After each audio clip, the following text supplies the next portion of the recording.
Morning, it's 10:30, Tuesday the 8th of June.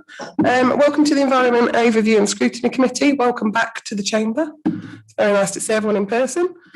And we'd like to start, please. So agenda item 1, any comments from the member of the public? No? We heard anything? No? Lovely. Agenda item 2, apologies for absence, please. Thank you, Chair. We have Councillor Hannah Westrop, substituted by Councillor Hilary Westrop, and Councillor Dean Ward, substituted by Councillor Bob Adams. Lovely, thank you for that. Item agenda number 3 is any disclosure of interests. Members are asked to disclose any interests in matters for consideration at the meeting today.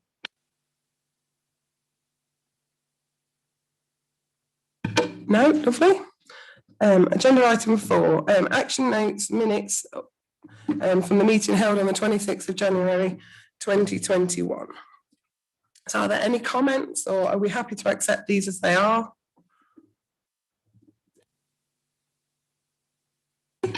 We're all happy? That's fine, then we'll pass them. As for action notes, we don't need to vote, we just need to kind of move on. So agenda item 5, updates from previous meetings.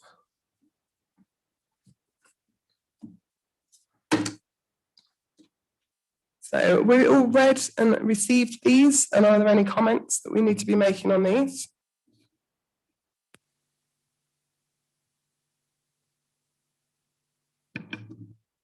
No, we're all happy. Lovely, we'll move on. Agenda item 6. Trees in South Kesteven. So we're just going to look at consider joint initiatives with the Woodland Trust for future working to protect, preserve and replace protected trees. If I can hand over to Hugh Dorrington. I'm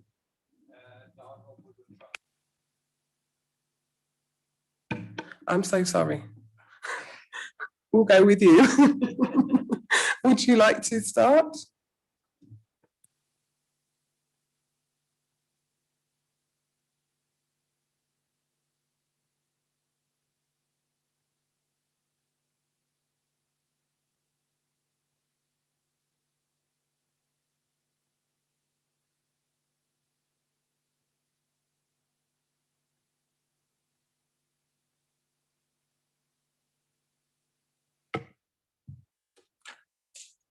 Good morning, everyone, and thank you very much for inviting me to give a short presentation about the work of Aveland Trees.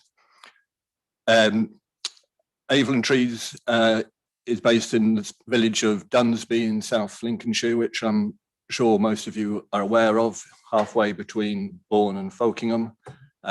This is a tree nursery where we grow trees specifically for planting as woodlands and hedgerows. We've been established there for 40 years and in that time have planted lots of woodlands throughout Lincolnshire in particular, generally on ex-agricultural land. If we can have the first slide, please.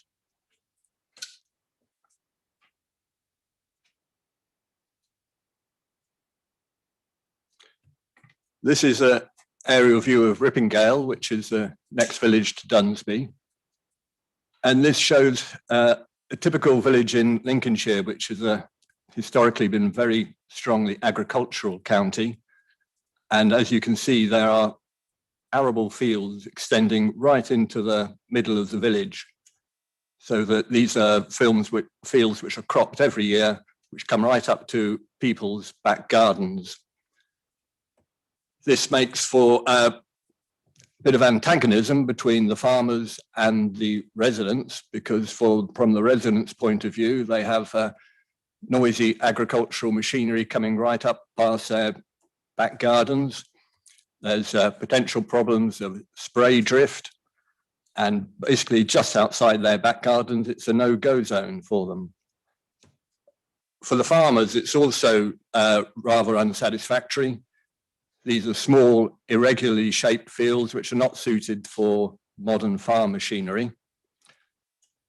There's problems with fly tipping over people's garden back fences onto their fields. There is problems with people trespassing onto the land and possibly vandalism as well. But the farmers continue to farm these fields because they get grants from central government as long as they do so. This basic payment scheme has got 5 more years to run. In 5 years' time, it'll disappear completely. So as long as farmers keep farming the land, they get paid by central government to do so. So they're keen to do so. And obviously they're eventually hoping that they will have planning permission to put a whole lot of houses on the land as well. And that will be a good exit strategy for them. But because this grant that they currently get is going to disappear over the next 5 years, this might be an opportunity. This land will then not be worth farming. It just won't be economically viable to farm it. And so this might be an opportunity for local communities to buy such fields right in the centre of the villages and towns and convert them to woodland, to the benefit of everyone. I'm sure you'll agree. Go to the next slide, please.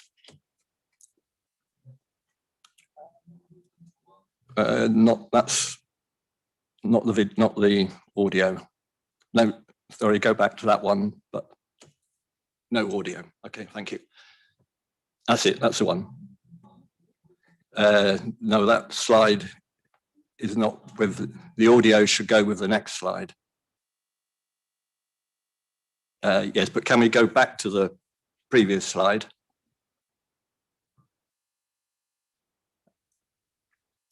Have I got audio on that slide as well? Could you go back one and just mute the audio? Yes, please. And mute the audio.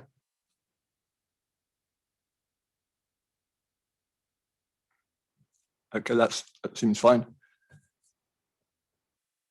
This is woodland planted in Dunsby, the next door village to Rippingale. This is a picture of it 3 years after planting, and the rather fancy pattern that you can see there is a single spiral of trees going all the way around the wood, starting from the outside, going round and round, and ending in a glade in the middle. This is the design pioneered by Aveland Trees, and it's starting to be more widely used now.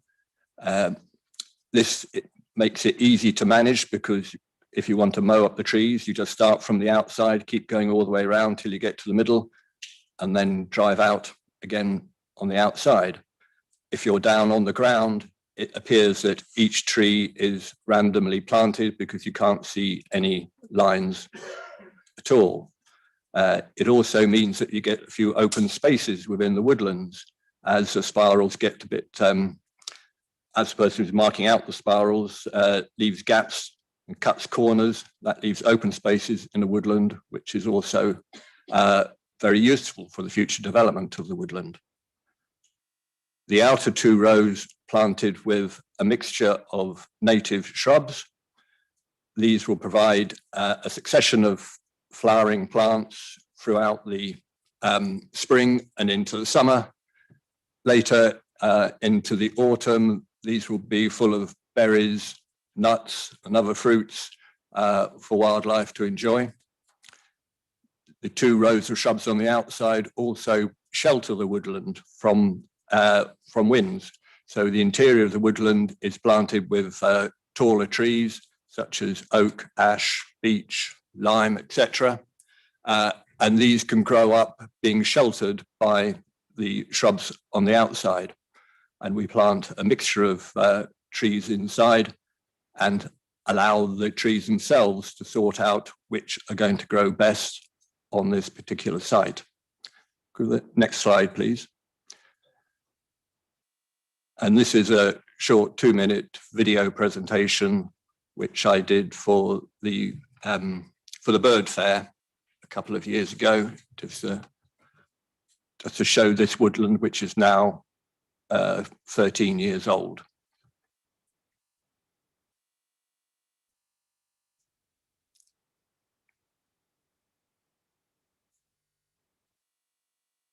Can we have the audio on that?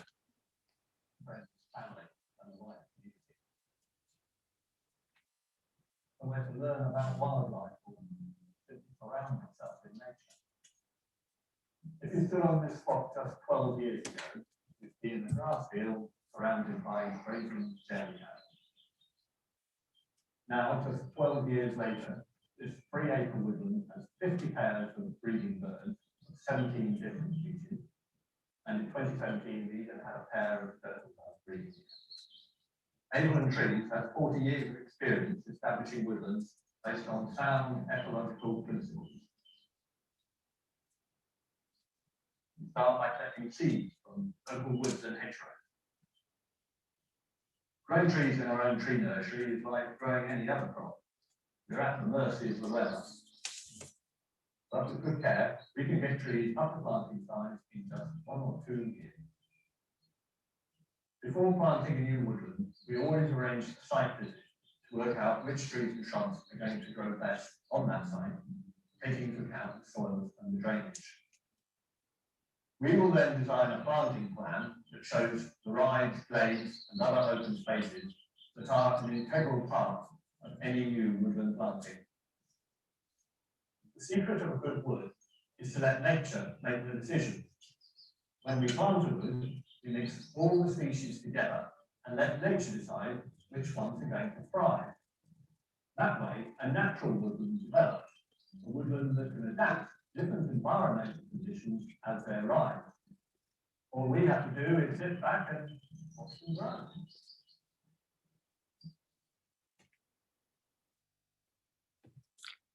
Well, thank you very much. I'd just like to invite members of the committee to come to Dunsby and have a look at this wood and other woods which we have been planting over the last 40 years to see if this would fit in with any of the proposals for South Kesteven for any woodland planting in the future.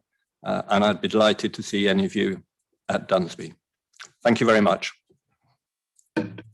Thank you ever so much. That was a really good presentation. Any members got any comments?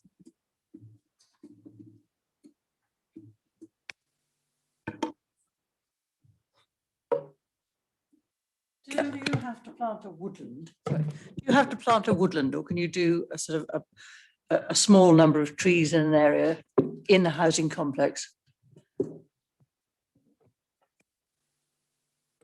Yes, it does. No, of course not.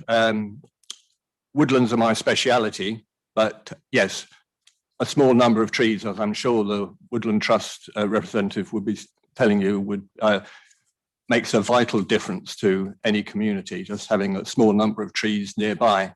Obviously, once you've got a woodland, then a whole new aspect of the trees develops, that you're able to take a walk in there. It has its own woodland community, its own woodland environment, ecosystem that can be enjoyed. But start with a few trees and expand to make a woodland. That would be the best way. Thank you. Councillor Mosley?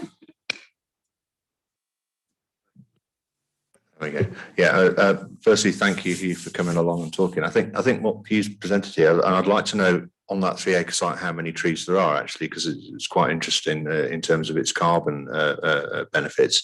But that seems like the kind of thing that would be ideal to link communities if you can do it through the planning process. So I think if members have it in their minds about the use of this type of woodland to link communities together, that's possibly, I know it's something that we've talked about in the Climate Task and Finish group, and I think bringing it to this committee helps educate. And I would encourage any members to go and meet Hugh on his community woodland to see it. It really is quite spectacular. So how many trees are there on that 3 acres, Hugh? We generally plant 1,600 trees to the hectare. So that's about 1,500 on that site. 1,600 trees to the hectare is planting at 2.5 metre spacing.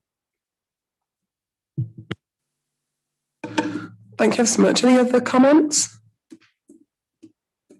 Thank you ever so much for coming and presenting that. It really spiked an interest of mine. So thank you. If we can move on to the Woodland Trust, and I understand it's Nick Sanford here to present.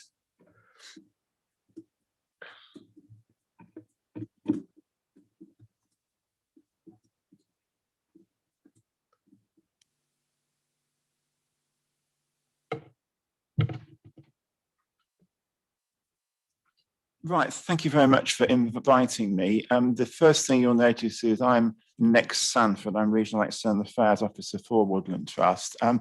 We originally envisaged that my colleague Sarah Shawley, who's the project officer on our urban programme, was going to join us, but there was a bit of confusion about whether it was an online meeting or a meeting in person. So I'm actually here. My job is I'm a Regional External Affairs Officer. I work with councils and other organisations across the central area of the country, largely on sort of advocating policy. I want to talk about the work that we've done with councils across the country and specifically to talk about some of the work that we've got involved with South Kesteven Council, and perhaps to talk about some ideas about how we could take that work forward. So if I could have the first slide, please. So we are the largest woodland conservation charity in the country. We were formed in 1972, so next year is going to be our 50th anniversary. And for around about 40 of those years, we've had our headquarters here in Grantham.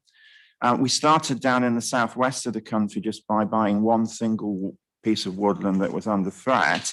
And we've spread all throughout the United Kingdom, and we now own over 1,000 woods and have over 500,000 members and active supporters.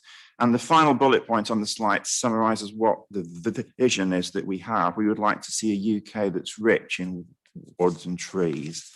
If I could move on to the next slide, please. So as part of that, as part of implementing that vision, we quite quickly as an organisation realised that we can't do it all ourselves, that we need to work in partnership with the public sector and with private landowners, and working with councils is really important as part of that.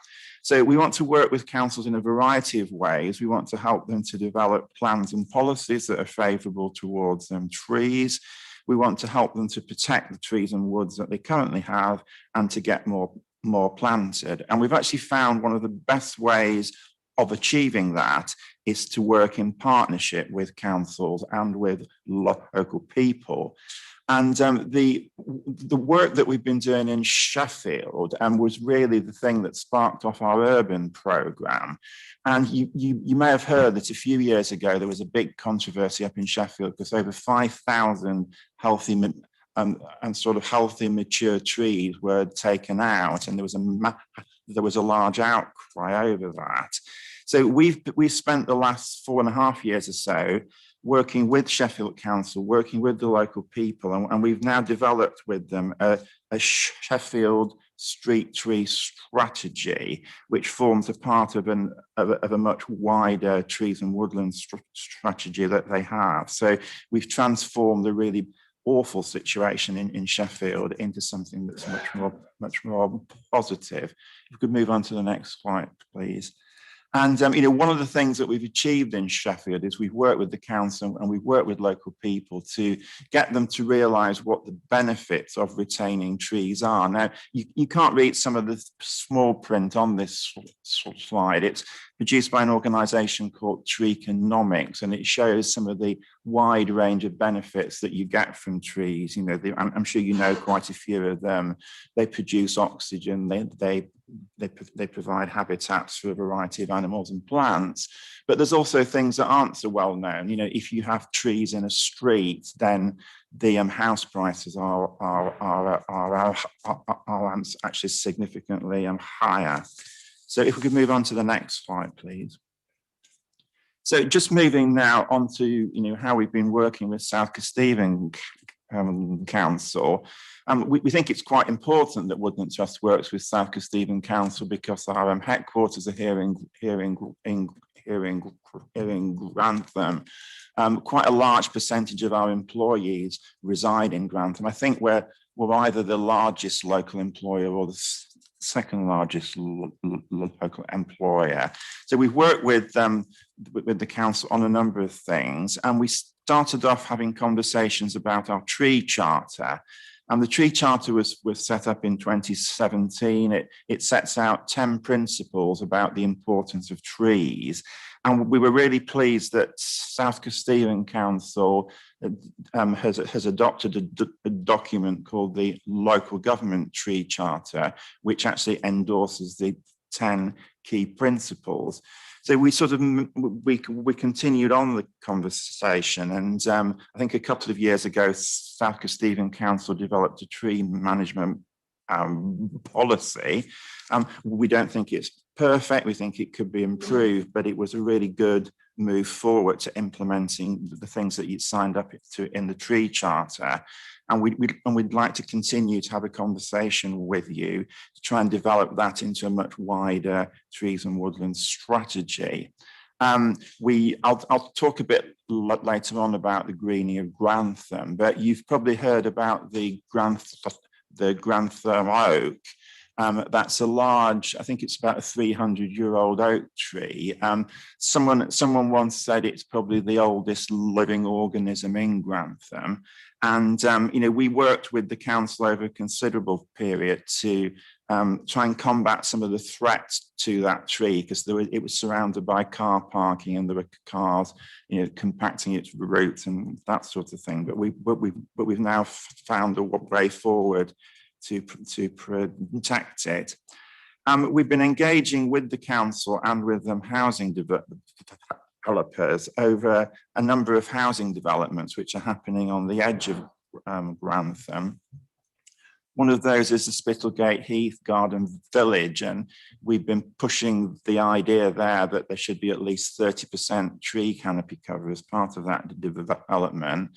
It's not all positive, the relationship that we have with the council. We do have you've probably seen some coverage in the press recently about the Grantham Barracks development.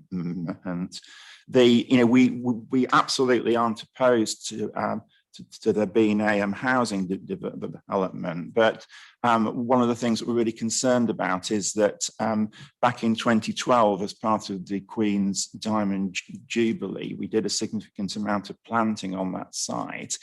And so we're keen to work with Homes England and with the council to try and ensure that as much of that planting as possible is retained.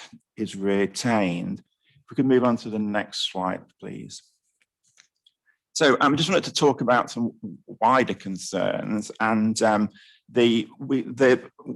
we're faced as a country and as a planet is really three emergencies all happening at the same time. I know South Kesteven is concerned about the climate emergency, and then we've had some conversations with Serena sort of on the measures that you're putting in place to combat climate change. But there's also a biodiversity emergency happening at the same time, and I'm sure you don't need me to tell you that for the last 18 months we've had a major global pandemic. If we could move on to the next slide, please. But this slightly encouraging news is that trees and woods can help in combating all three of those emergencies. We've all seen over the last 12 months when people have been confined to their homes for long periods, they've found it really important to get out into green open space and enjoy trees. And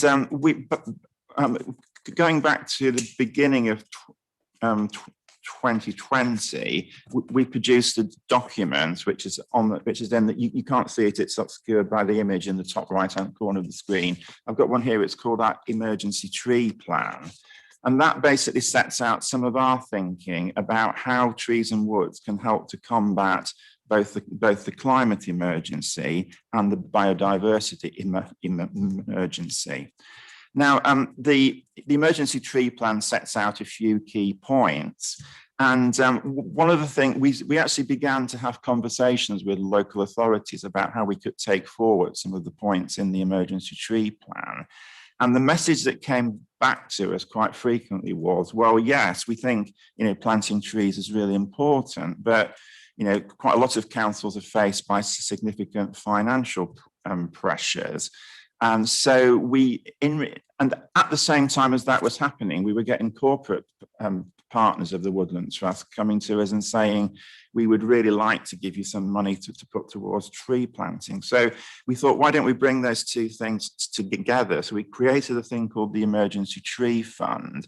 And at the end of 2020, we made awards to 12 councils across the country and by and large, it was for tree planting, but also some quite innovative things leading up to tree planting.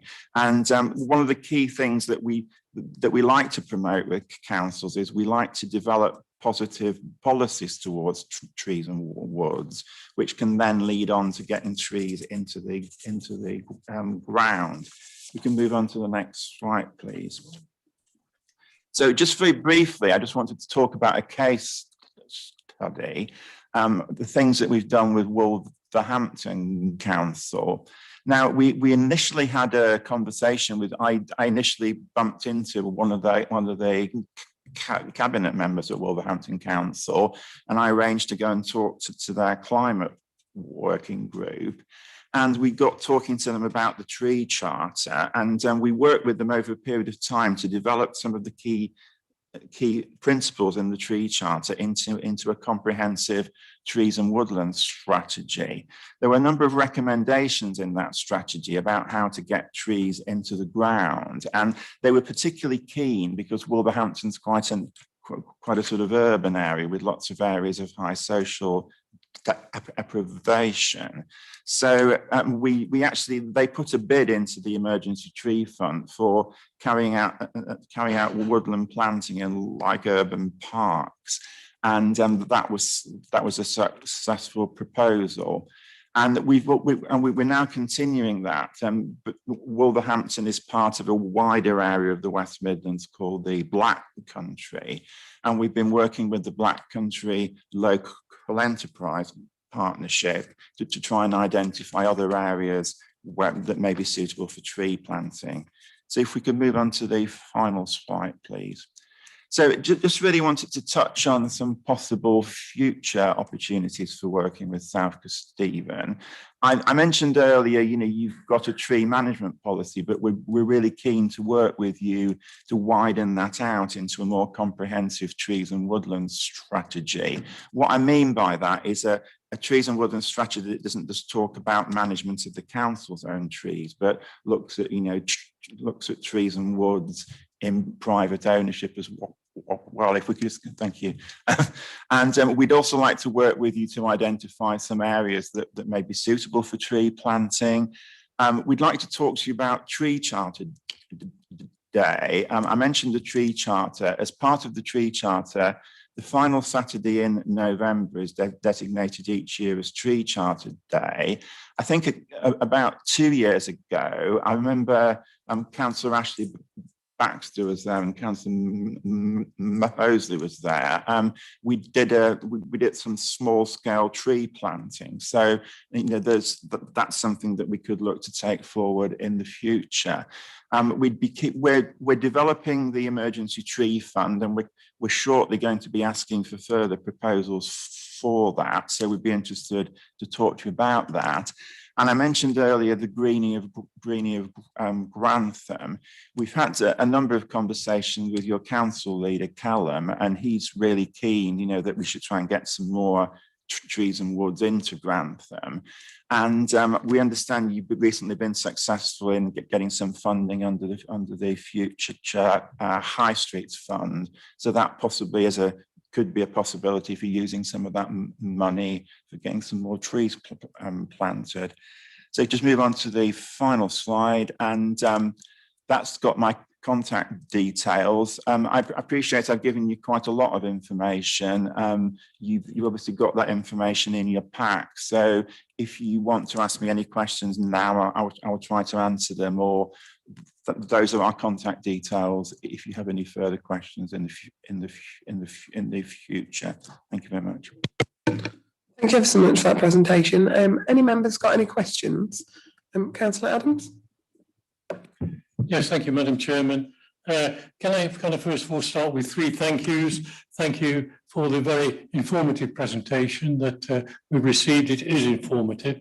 And to thank Woodland Trust for the continued work that they do in sort of planting trees and protecting trees, etc. And thirdly, for dispelling the rumour, Madam Chairman, that I'm the oldest living organism in Grantham. So very happy that that rumour has been dispelled. But,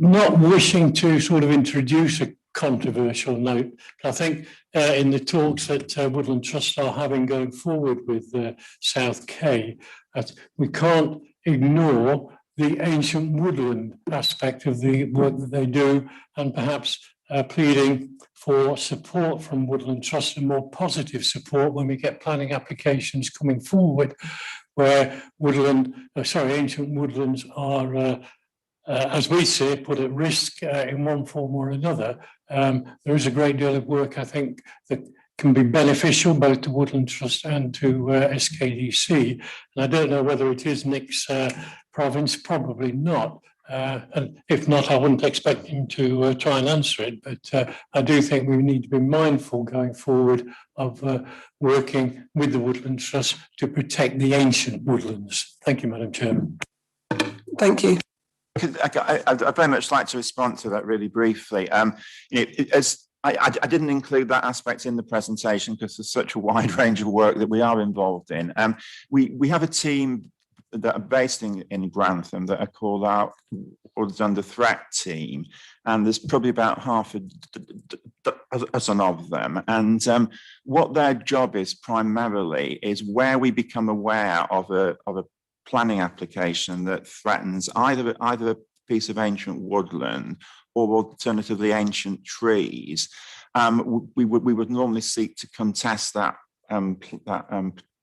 planning application. Now, unfortunately, because we're not what is known as a statutory consultee, we don't have an automatic right to be notified of these things. So certainly if in your work as a local councillor, you come across any areas of ancient woodland that are under threat, we'd be really pleased to hear from you. Thank you. Yes, Councillor Dilks. Thank you, Madam Chairman. Thanks for the presentation and the from gentlemen from Woodland Trust as well, if I might sort of say that. Both very impressive. Trees are, of course, massively important and becoming more important. And as you say, you know, I do think the COVID, one of the silver linings might well be that people are beginning to appreciate trees more, also with the climate challenges that we've got. But from a council, probably the biggest way that we can influence planting more trees, as I hope we all want to do, is through the planning process, as you sort of say.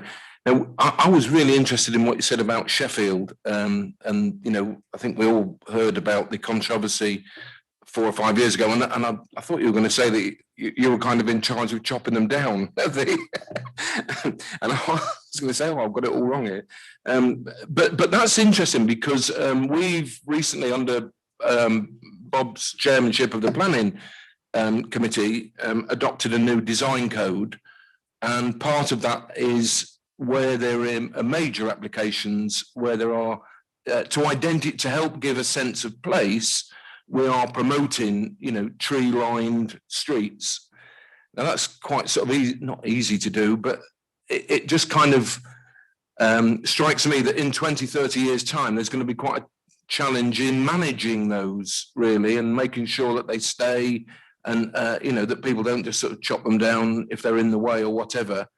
I just wonder if we can, you know, learn more about, you know, the recommendations that you've made and how Sheffield are now sort of tackling the street tree challenge, if I can call it that.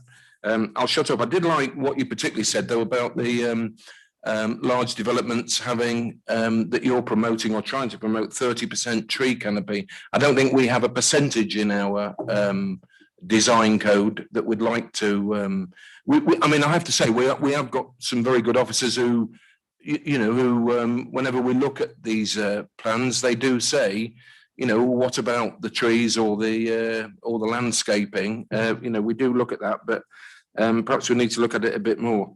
And the only other thing, if I could just say, is I do have a concern about how we protect trees that are said to be TPO'd. I just don't think we're good enough as a country at sort of looking after them and sort of making sure that they do stay. And Dr. Mosley will be amused when I say it, because he knows I've said it before, is when we do lose a tree that is protected, the only requirement of the landowner is to plant one sapling. And it strikes me that, and that if that sapling dies within a couple of years, then they're required to plant another one, It does strike me that, we ought to be saying, you should replace a mature tree with 6 saplings or a larger number. But it's just food for thought. I hope you don't mind me raising those things. Thank you. Do you want me just briefly respond to a couple of those? Of course, yeah. I think it's a real shame that Sarah's not here, because she actually lives in Sheffield, and she's been really involved in the development of the Sheffield street tree strategy. I think probably what I could do is I could get, if I could forward a hyperlink to that, it could be circulated to the members of the committee. Because I've not personally been involved in that process, I can't give you the chapter and the sort of what's actually in there. But I think the key point is it was actually produced with involvement of the council, with their highways contractor, and also with the local people. I think you make an interesting point about tree preservation orders. We've been arguing with central government over quite some time that we think that the current TPO system is probably not fit for purpose. Certainly, one of the things that we actually advocate is that where you take out a tree, because it could be like a 200-year-old mature tree, it's not really adequate just to put in one sapling. As regards to planning policies, I actually come from Peterborough. Peterborough's not perfect, but in their local plan, they actually have a policy that says that where you take out a protected tree, you have to plant a number of trees, and that they have a formula where you look at the circumference of the tree that you're taking out, and that enables you to calculate how many replacement trees are required. Thank you for that. Councillor Baxter. Thank you, Chair, and thank you also, Mr. Stamford. I would say that Nick and I, our paths keep crossing probably about once every 2 or 3 years since about 2016. So no, 2006. We've known each other vaguely, I guess. I wanted to say welcome to this committee. I've personally been asking the various committee chairs to invite somebody from the Woodland Trust for 3 years at least, and I'm glad, Chair, that you've finally managed to get somebody in from the Woodland Trust. And thank you for the positive words you've said about our tree management policy. I have less enthusiasm for our tree management policy than probably some others in the room. I think it's wholly inadequate. We don't even have, for our own circumstances, a policy that if we take out a tree, we replace it with another one. We did talk about it when we talked about our tree management policy probably 2 years ago.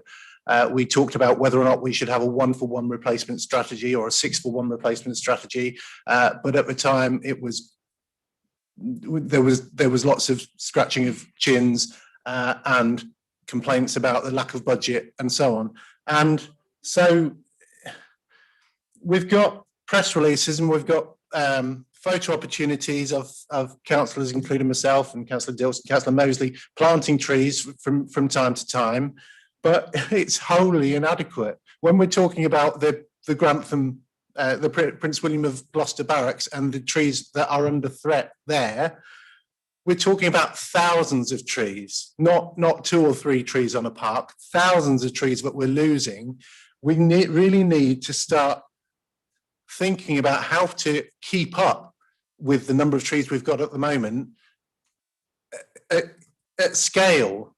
It's all very well having a few trees. Now, I welcome every tree that arrives in town centres or village greens or wherever, but we need to do it at scale. And how to do that without a budget is a challenge. It's a challenge for the council, a challenge for the committee, a challenge for the Woodland Trust, no doubt. And some of the issues that were raised earlier in the Aveland presentation are helpful. We only have a certain amount of land and we have lots to do with it. We need land for people to play on and we need land to build houses on, and we also need houses for trees. So it's a real struggle for us. But I think to perhaps be a bit more positive about the opportunities and the outlook, we could do loads if we do it in partnership with other organisations, both businesses, commercial organisations and public sector. I had an idea that we might be able to be ambitious, in quotes, and say we could plant 1,000 trees over the next year or 2 years. And then I saw some of the county council information that said that the county council is planning, correct me if I'm wrong, 750,000 trees over the next period of time. Councillor Adams might know better as he's been on the county longer, but a massive tree planting strategy, well, a massive tree planting goal. I'm not sure how the strategy works out there. I've only been a county councillor for a month, so I don't exactly know how that's going to work, but let's get behind that and help, or let the county get behind us and help. We also could speak to our parish colleagues and our town colleagues and say to them, be a part of a wider South Kesteven or Lincolnshire or UK project to put more trees in the ground, not just for the climate emergency agenda or for the biodiversity emergency agenda, but there are other ways to promote this project. We've just lost hundreds of thousands of people across the country in a pandemic, and we need a way as a country to remember and memorialise those people. In South Kesteven or across the country, we could use trees as a useful way of reflecting on the memory of those people we have lost. We've got a jubilee next year. I think, forgive me, I can't remember the number of years that Her Majesty has been on the throne, but I think that there is a tree planting initiative around that next year. Be great to join in, but we can't join in the week beforehand. We need to be thinking about how we're going to plan any tree planting around Jubilee and national events well ahead of time. And then there are other things that we can do. We are, South Kesteven, the word Kesteven actually originates from the word wood. We are traditionally a wooded area, probably much less now than we were at the time of the conquest. The celebration of the conquest, 1,000 years of the conquest, is only 30 years away. Perhaps we should start planning for that now. Definitely, we should find every excuse and every bit of budget and every bit of leverage we have with the commercial and the public sector to get trees into the ground in their thousands, not in their ones and twos, in their thousands. And I'd welcome any suggestions from other members and officers as to how we do that and make it practical. And it might involve, heaven forfend, spending some money. Thank you, Councillor Baxter. Can I just respond briefly to those points? Yeah, of course. I think, absolutely ambition is what is required. The UK Independent Committee on Climate Change produced a report about a couple of years ago saying what the scale of tree planting needed to be to respond to climate change. And they were talking about 80 million trees, not 80 million trees in total, 80 million trees per annum until 2040. So that's the scale of the ambition. I think you mentioned the tree management policy. I was fairly diplomatic in my words initially. I think it was a really good move in the right direction. It was taking some of the principles in the tree charter and embodying them in a policy. It was quite good about protection of existing trees.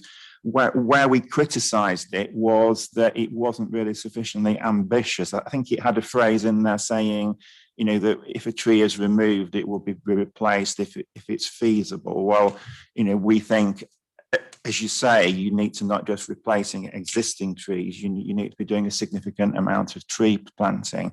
And so ambition's a good thing. I think, in the past, there has been a problem that there's been not much grant aid available for trees and woods. That situation is changing. Central government has some ambitious tree planting targets. I've got a little booklet here that's got details in about the ways in which our organisation supports tree planting. We have community tree packs for schools and parish councils. We have schemes where we can work with councils and private landowners. We actually do have a scheme that we've just launched for encouraging local authorities to plant trees for the Platinum Jubilee. And there is a wide range now of grant aid available for planting trees. So, we'd be really keen, as I mentioned earlier, to talk to your officers about, how you can develop a trees and woodlands strategy that would have some really challenging tree planting targets. Thank you, Councillor. Sorry, mind blank. Westrop. Thank you, Chair. I was actually talking to a friend of mine who's rural England, and farmers are definitely losing their subsidies on land in 5 years. Once the farmers realise that there's a load of money coming to change the farming pattern and taking land that is not actually productive, I'm sure the farmers themselves will then suddenly decide that trees are a project that they can get into. And hopefully there'll be a lot more planting anyway. Correct me if I'm wrong. Yeah, just a brief comment on that. Absolutely. Farming is an opportunity to plant trees. I think it's fair to say our view has changed on that over the years that Woodland Trust has been in existence. What we used to do 20 years ago, we used to take large areas of agricultural land out of production and plant them up with trees. What we're increasingly trying to do is to work in partnership with farmers there's a concept known as agroforestry, which is where you incorporate trees and woods as part of farming. So yes, that's a really good point.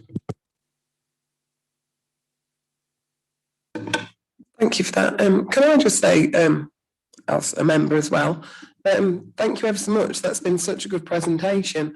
I think that's really kind of I can't think of the word, I'm sorry, I'm wordless today. That's really kind of stirred my personal interest in kind of working and seeing where we can move forward from this position. So yeah, I'd just like to thank you on behalf of the committee. Thank you for both presentations. They've been really, really good and really well received. So thank you ever so much for your time. Thank you. If there's no further comments or questions, then we'll move on. Oh. What the slogan's going to be. Some of us, particularly Bob, are old enough to remember plant a tree in 73, and then I think we had plant some more in 74, didn't we, Bob? You'll remember. But do you know what strikes you? That's still in my head, and that it was 50 years ago. So that was a massive, big push. I don't know how many trees we managed as a nation to sort of plant or if they're still up, but I just wonder if SK, we were formed in 74, weren't we? I just wonder, there must be trees around that were actually planted then that you can actually look and say, look what, we can do for the next generation. Do you know what I mean?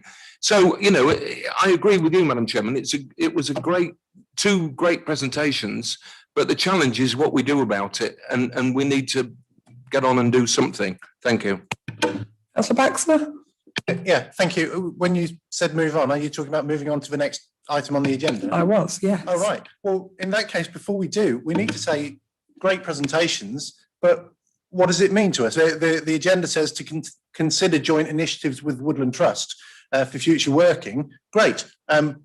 How are we? I'm asking, I guess, the cabinet member or the relevant officers, how are we going to develop these joint initiatives, and when are they going to be reported back to this committee, and when are we actually going to start putting large numbers of trees into the ground?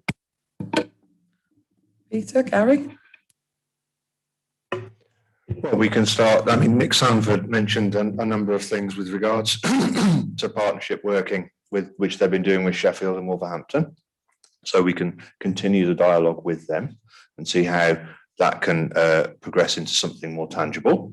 Obviously, you mentioned the barracks, and that's a challenge because actually that's detrimental to that particular thing. But also, I mean, we've heard from Hugh, who's talked about community woodlands, and actually that's more proactive in terms of what we can do in terms of development around the district, specifically in Grantham, with regards to perhaps joining up places like the Spittlegate Heath development and the town centre itself, and how we can see that produce. And as you see, what he presented it's not one or two trees here, it's 1,000 trees here and 1,000 trees there. And I think there's a place for that.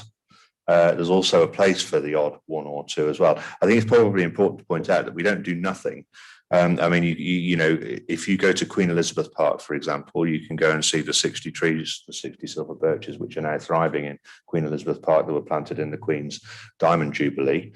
You can go into Wyndham Park and look at the commemorative orchard where 75 fruit trees were planted just 2 years ago to commemorate the 75th anniversary of D-Day. So we don't do nothing. We do have a practice to where a tree is removed, where it is replaced. I think it would be useful to develop a policy that endorse that or endorse more than that. It has to be fundamentally underpinned by having adequate budgeting. And we talked about how you look after these things. And I'm interested to find out from Sheffield how they're managing the cost of management of trees in town centres. As well as across the board, because you plant a tree this year, especially in a town, it has initial costs associated with it, and it does come down to money. You're absolutely right. We need to put money where mouth is at some point, but we also need to think in the long term. A tree is not about 5 or 10 years; it's about 50 or 60 or 70 years, and that legacy that you plant has to be maintained throughout that. So we do need to start to think about long term about that. So there are lots of conversations to have.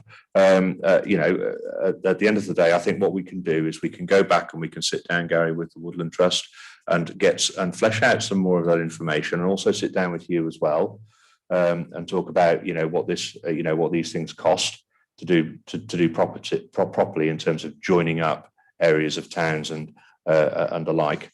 And I think then we can bring something back. What it looks like, I mean, we'll probably want to be guided a little bit more by what the ambitions of the members are. I know what your ambition is, Ashley. It's hard not to, because you speak very passionately about it. But there are a council of 56 members, and we want to hear from all of them.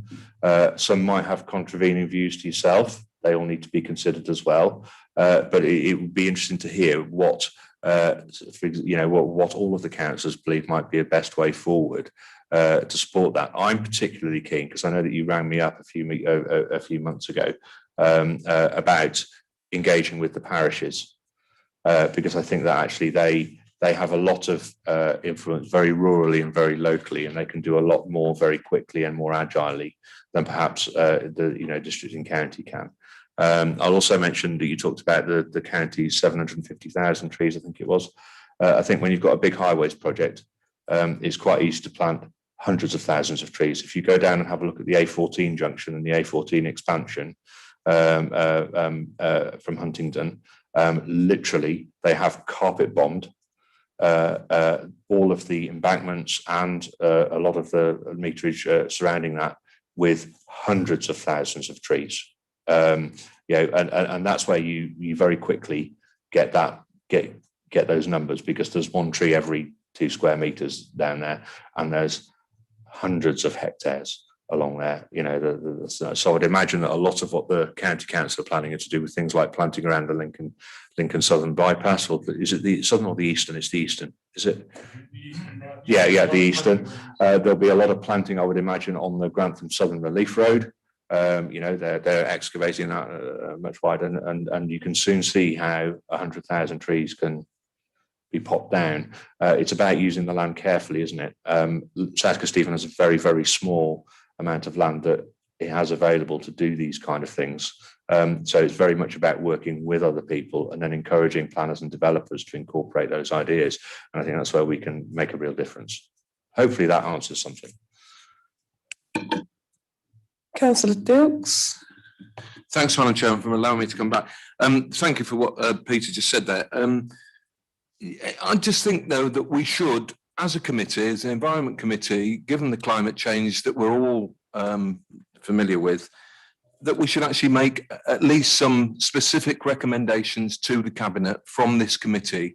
And the first one I would propose is that the council, that we request the Cabinet to consider bringing in a budget specifically for tree planting in the next budget round, for next year.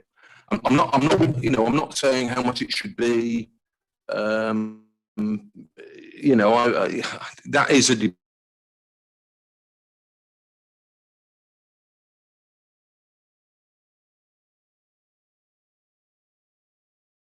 I'm